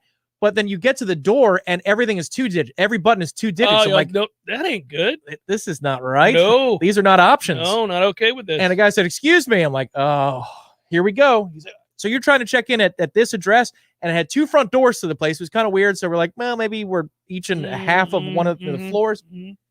And he showed his listing and mine. It's the exact same address. The photos, all 16 of them are the same. Well, and then he uses the front door code and it works. And I hang my head. Because you know it's gotta over. be kidding me. So he calls that particular lister who owns the property. And he said, no, that's not possible. That's the one time I lost because the guy was on Spiro. Oh, it's possible. Yeah, I'm stuck out here like an a-hole because it is entirely possible. Thankfully, our mutual friend had a lot of points to a local hotel, and that's what we did for the next few nights. Was it far less convenient? No. Okay, good. No, in fact, in a lot of ways, I think it was more convenient. Good to hear. Because I think I would have had a hard time with that one. And Matthew and I were wondering on the air while you were gone after hearing about this that, how do you decide who was the one that got duped? Because I didn't know about the code. Yeah, so I was that's thinking, how like, we knew. Like, wait, maybe you could go find a hotel, sir. How about we flip a coin for this? And the guy I ran into, like, there were two dudes, and the one guy who had the listing was incredibly nice. The other guy was a hashtag a-hole, like completely. And I was like, sir, I'm not mad at you. I said it 3 different times. I looked at me and I said, I'm not mad at you guys. Yeah. And he was still, he was just taking it personally. Like we were going to take the listing away from him. And it was like, man, once the code worked, y'all are good. We're the ones who were screwed. Yeah. Anyway. Also slow your roll there, pal. I'm the one who's screwed. Totally. And I'm calmer than you are, guy. I'm like, dude, how are you going to be the petulant one here? Yeah, I'm the one who's going to have to find a hotel after flying in here and ready to settle in at my damn Airbnb. So we got there. It was 4 whatever in the morning or 5 in the morning, and the gates open at 6. The one thing I'll say, man, it's just a throng of people, and they open up like it's like Black Friday, and you just have to run to the seats, which is dumb. It should just be a line. They scan your tickets, first come, first serve, because Whistling Straits, people are falling everywhere, hitting their heads on the pavement, hitting their heads on the hills. Yeah. I'm sure you've got broken ankles and separated shoulders. And I took a dive on set. Everybody fell. Everybody in our group fell. I fell. And so you're running to the place, but we got a spot at the grandstands. You saw the photo. As the sun is rising. Oh, it's beautiful. And you Those see Lake pictures were Michigan. great, yeah. Oh my God. That was breathtaking. Yeah, that's good. That's good. All right. Well, I love the photos. You sent me some and I loved them. And I just was overall. And it was a whitewashing. Favorite hole? Do you have a particular hole that you love the most? So before we get a 6 break? on Saturday was nasty. That was because they made it drivable. And oh my God. Like some of the shots you saw. Would you have to carry 3 what to get it there? Oh, you probably only had to hit it like 275, 280 because it's basically a ramp leading up to the green on the left of the tee box from where we are in the grandstand. It's on the right side, and it just kind of shoots around, and it's like a slingshot. Yeah. And Ricky Bobby. Yeah. Did you were you able to watch the absurd 400 and whatever yard drive that Bryson hit to turn a par 5 into a drive and a pitch? I didn't see it in real time. Now I walked that hole twice. It's insane. It is. What I will tell you, it's insane no matter what. I'm not taking anything away from the ability for him. I mean, he's going to probably be in the semifinals of the World Long Drive this week that he signed up for. We were on 17 at that point, and there's a video screen, so we're watching from there. It was like a 3.5 club wind. That afternoon, it was absurd. Well, the wind was absurd. That's why he did it. He didn't try to do it any other time. But I'm just saying, like, that is. But when you hit it as high as he does, like that's going to carry 360 or 370 because it was gale force winds. Can you imagine though, standing anytime in your life? I don't care if you're playing in a hurricane, on a tee box and say, "I'm going to cut it off here, par 5. Right. I'm going to go ahead and cut it off here and have a pitch." Yeah. Well, and the impressive thing is, so he shows the power, and then he's got the touch at 75 yards with a half wedge. And it's like 2 feet, 3 feet away. Little tap in for eagle. Don't mind if I do. And then he drove the green and made eagle on 1 on Sunday. That's craziness. It's Jeff Cameron Show, 93.3 Real Talk Radio, Warchant TV. Your local news now. More information has become available about what happened when an accused man tried to abduct 2 women near the FSU campus Monday morning. He bear hugged his first victim from behind, tried to pull her pants off, then dragged her to a grassy area before she was able to get away. In the second incident, police said the suspect tried to grab a woman as she was walking to her car, repeatedly tried to open the vehicle after she locked herself inside, then exposed himself. Travis Gibson, 38, is in the Leon County Jail on charges including kidnapping, sexual assault, and burglary. Police say during the crime spree, Gibson also tried to break into into 2 homes on West Georgia Street and North Copeland Street. The Blueprint Intergovernmental Agency voted to allocate $20 million to Florida State University for infrastructure repairs to Doak Campbell Stadium. Monday afternoon's meeting was lengthy and contentious with about 30 public speakers. Some argued it is an incorrect use of local tax dollars, while others pointed to the economic driver FSU represents. This is Rachel Lene with your Real Talk 93.3 Local News Update, brought to you by McWednesday Systems, Tallahassee's go-to Mac store. Check them out online at McWednesdaySystems.com. This is meteorologist Paul Trombley with your Real Talk 93.3 weather update.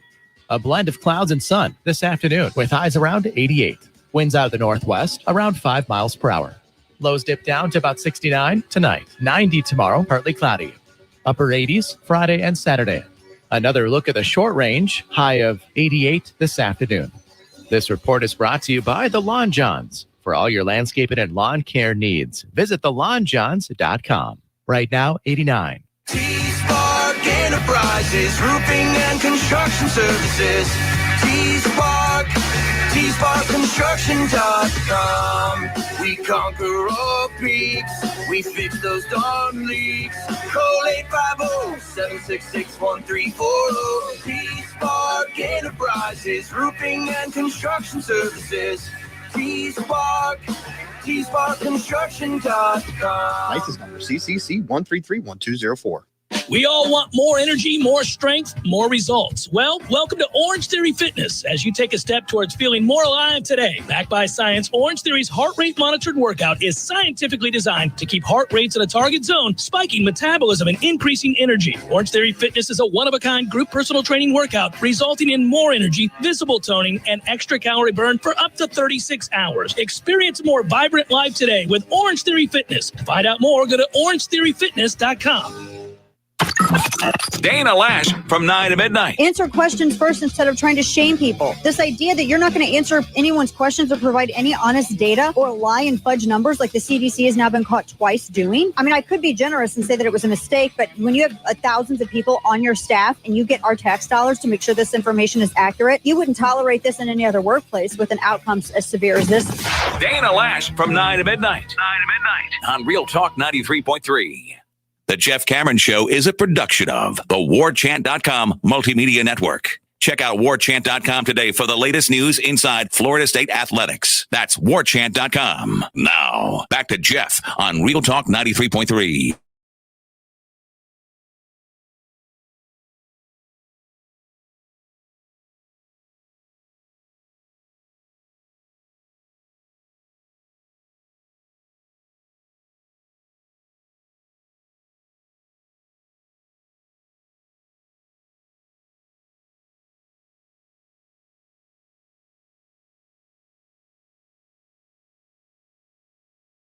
Bottom line, or the events, top events, whatever you look at for your sporting preview of the day, whatever your venture is going to be there. And I saw today, Tom, as I got up this morning, I'm doing my reading and my preview and my show outline and all the other stuff that you do over a cup of Joe. It's National Coffee Day. Happy National Coffee Day to you, sir. It's like Christmas to me. It's a big damn day indeed. That is a big day. If I had known, and I'm sure there are places that give you a free cup on a day like today. I don't know if there are or not. They should have invited me. I mean, I'm a coffee drinking fool. I would have said nice things about him, perhaps. I would have given you mine because, I don't need it, but you do. It's a big day. Oh, man. What a day indeed. I'll trade up you like a little kid. On National Pizza Day, I'll take the slice from you. On National Coffee Day, I'll give you the cup. Yeah, give me the cup. Getting up at 3 o'clock in the morning, you didn't have any coffee, Tom? No, I didn't have a single cup the whole time. You are a holdout. That is amazing. There's no chance. Anyhow, I also just love the taste, and coffee's not bad for you. So I'm like, well, there's no reason for me not to drink it. I was awake. We were in bed early enough because the travel. I mean, it's a stressful day if the Airbnb doesn't exist, right? So you're probably tired a little bit earlier. And then, we got up, I think, in 4 and change the next couple of days. Oof. Yeah. So what I was going to tell you was that as I was having my coffee on National Coffee Day, very sizable cup, as it were, and I have to tell you also, it's DeLuna Coffee from our friends that sponsor Wake Up Warchant.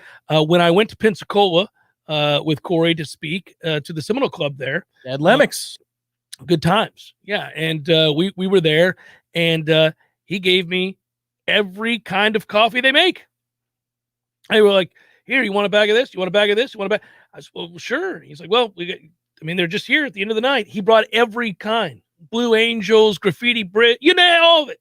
I was like, okay. And you're enjoying it. Oh, yeah. And I ground them all up.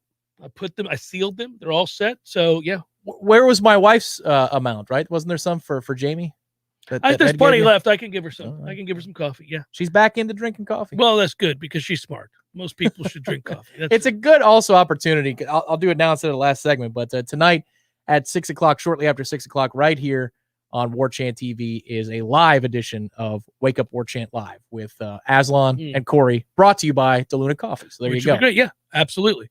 So as I sat there, I typed in, I was previewing college teams and looking at the slate. Then I went on to the NFL, and it's right before you and I talked about the late games being where it's at this Sunday. I mean, 4 o'clock game's really good. Sunday night game, really, really good. Ed, happy coffee day to you, sir. Absolutely. And so, yeah, I look up and I see, because they never take a break, and because we're the back-to-back reigning world champions, Stanley Cup champions, they're on my ledger because you have your favorites on all your websites. A game for tomorrow. I know we already played one, and I know they don't count, but I'm just saying, here we are already, Nashville and Tampa Bay tomorrow, and then Carolina and Tampa Bay on Friday. That's nuts. So yesterday, apparently, hockey is upon us. Yesterday, apparently, was the 1-year anniversary of Tampa Bay's first cup in the back-to-back run. Because the schedule was so weird. Oh, I forgot. Oh, yeah, that's right. Right. Yeah. Won 2 cups in 9 months or whatever it was. Yeah. Yesterday served as the 1-year anniversary of cup number 1. We've had 2 now in that time span. Yeah. It's a nice place to be. Yeah. I like this neighborhood. Well, can you just imagine winning back to back to back? They'll give it a go. They're not bad. That's a hell of a go to give, man. They're not bad. That's a tough one because, again, you're beat up, you lose some people, and you've played all those extra games in a short period of time. It's just about get into the playoffs. Just get into the playoffs, right? Because there's going to be attrition this year. But their bottom 2 lines are basically new people, and the signings are good. The signings are good. They did well. Florida State, by the way, really quickly, I don't know if you look at the ESPN college football's bottom 10, and they do the top rankings for the top teams every week. They also do the bottom 10. What's ESPN? Never heard of them. Yeah. So they have on the website there, Ryan McGee's story on the bottom 10. Clemson made the bottom 10, which made me laugh. That's awesome. No, obviously they're having fun with it. Sure. But UMass is number 1 on the bottom 10. And they're just called UMass, and they're 0-4. And they got beat by Coastal Carolina 53-3. So I do, when people say, oh, I'm not so sure you can, write in a win for Florida State against UMass, I'm like, yes, I am. Yes, they got beat 53-3, but yes, I'm going to write in a win. Well, there. I mean, the worst thing that could have happened to UMass was we lost to Jacksonville State. Let's be honest. They'll have our attention. Yes, UMass is going, well, we got that bye week to prepare for them, and I'm glad we do. We'll be ready. The write-up read as follows about Florida State here on this top 10 list. It reads, after trailing Louisville by 24, rallying to lose by a score of 31-23, Mike Norvell used his Monday media availability to make an impassioned speech about the first FSU team to start 0-4 since 1974, 2 seasons before Bobby Bowden was hired. Meanwhile, Miami coach Manny Diaz was giving a nearly simultaneous talk from his podium in Coral Gables, where the Canes are now 2-2. When Miami meets FSU November the 13th, the game will be called the Dude Drinking Coffee in Front of the Fire Jif Bowl. Yes, so there it is. Yes, that's where we are. But I'm just glad Clemson was part of this list. Sounds like we've got a lot of elimination games for the bottom 10 coming up. Yeah, and I don't know what would warrant getting us out of that list, but a win this weekend might help remove you from the nastiness of a bottom 10. Not that I care. It's whatever. It's a goof column, but we find ourselves there. It's just I didn't expect to see Clemson there, too. And that Schadenfreude is all you got, Tom. And a little bit of Schadenfreude right now. We got to live in the world of Schadenfreude. Watching Clemson, watching Miami. 2 scoops and some sprinkles, please. Yeah. Jeff Cameron Show. Go back. Get to these probables. Can you believe these wild card races? Woo! Have you been watching? You haven't been watching. The baseball's good, kid. You got to watch. Jeff Cameron Show. Conferences to call away.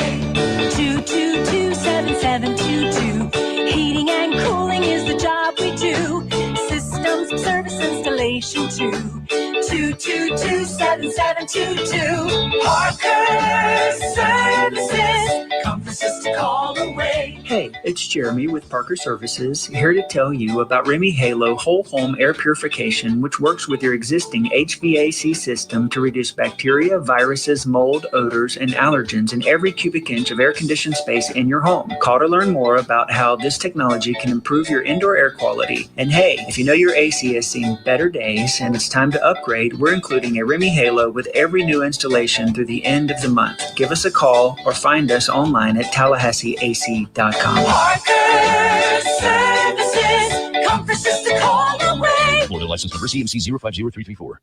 Every now and then, you find a true hidden gem in a sea of ordinary, like Carrie's Nursery and Landscaping, a family-owned landscaping company on Meridian Road. It's more than a nursery. Full landscape designs, tree trimming and tree removal, sod, pavers and patios, drainage, land clearing, outdoor lighting, and water features. The list goes on and on. Shop local at Carrie's Nursery and Landscaping. You'll leave feeling blessed with an extended family you never knew you needed. Visit Carrie's Nursery and Landscaping off Meridian Road, just north of Ox Bottom.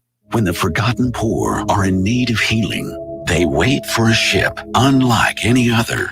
Mercy Ships, a floating hospital staffed by volunteers, heroes of mercy who donate their time to save lives. Every human has the right to have a place at the table of the human race. If you could just see the smiles that you get when lives have been changed, then it would make it all worth it.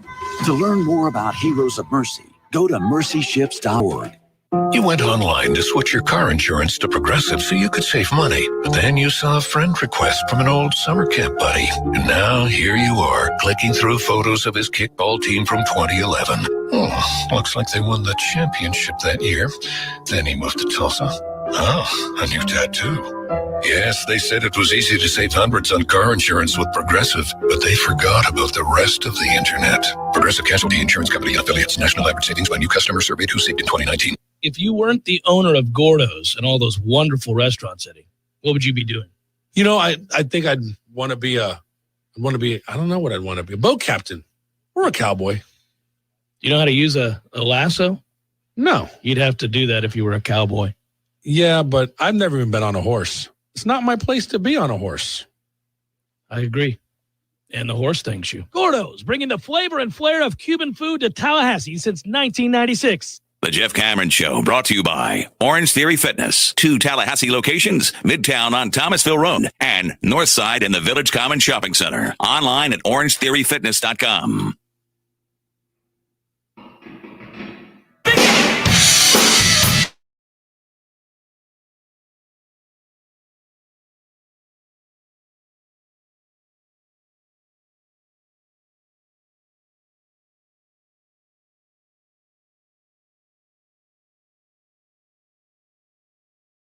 Gotta love art. You just got to cut the very beginning there. Yeah, we haven't done that yet. Gotta have a list. Well, it's Spotify. I know. Really quickly, we should let everybody know while we're doing this, because our friends at Which are excited about today, as am I. Anytime I go to Which, I'm excited today. It's Wicked Wednesday, right? We're going to give something away. Here you go. 5 meats, 3 cheeses, only $5. Which Wicked Wednesday is here on Wednesdays. The Wicked is just $5. You know that.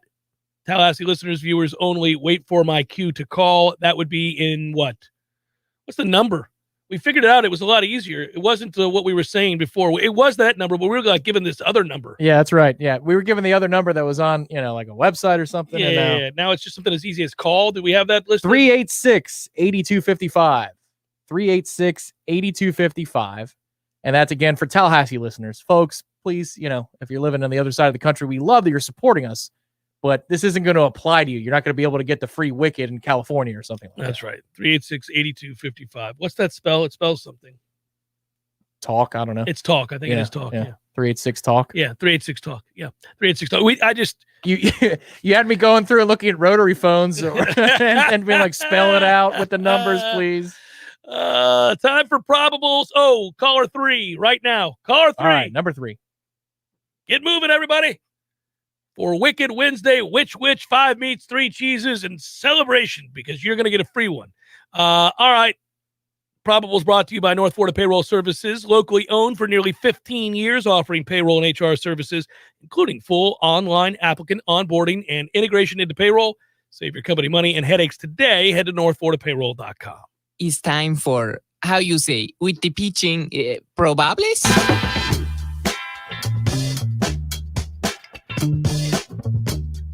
Pirates beat the Cubs last night.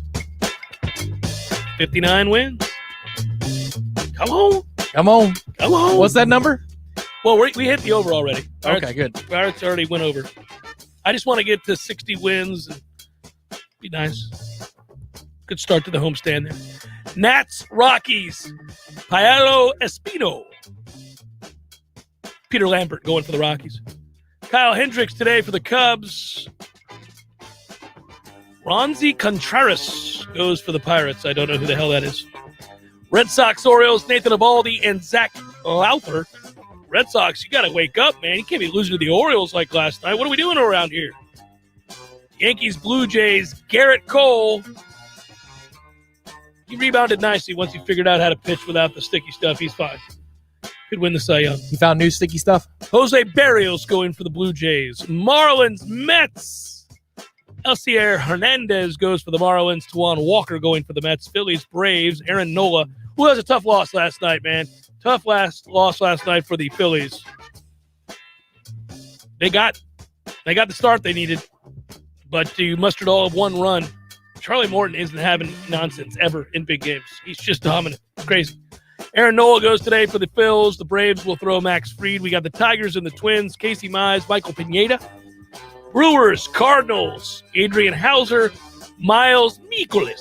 Yes. Yeah, screw the Cardinals. 17 straight. Are you kidding? What is this nonsense? We're a 500 team all year long. Yep. Oh, at the end here, let's win 17. They're just going to win them all from now until they hoist the trophy again. I don't want to hear that nonsense. The 15th anniversary of them doing it in 06 to my Mets. Ridiculous. Angels, Rangers, Jansen Junk. Taylor Hearn goes for the Rangers. Indians, Royals, Zach Plesac. Daniel Lynch. Rays, Strohs. Drew Rasmussen and Luis Garcia. Reds, White Sox, Sonny Gray. Carlos Rodon. Full slate tonight, everybody. D-backs, Giants, Merrill Kelly. Alex Wood. Padres, Dodgers. Ryan Weathers. Max Scherzer.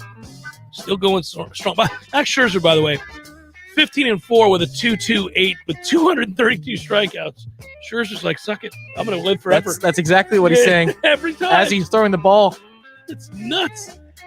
A's, Mariners, Frankie Montas, and Logan Gilbert. And that is a look at those that shall reside on the bump.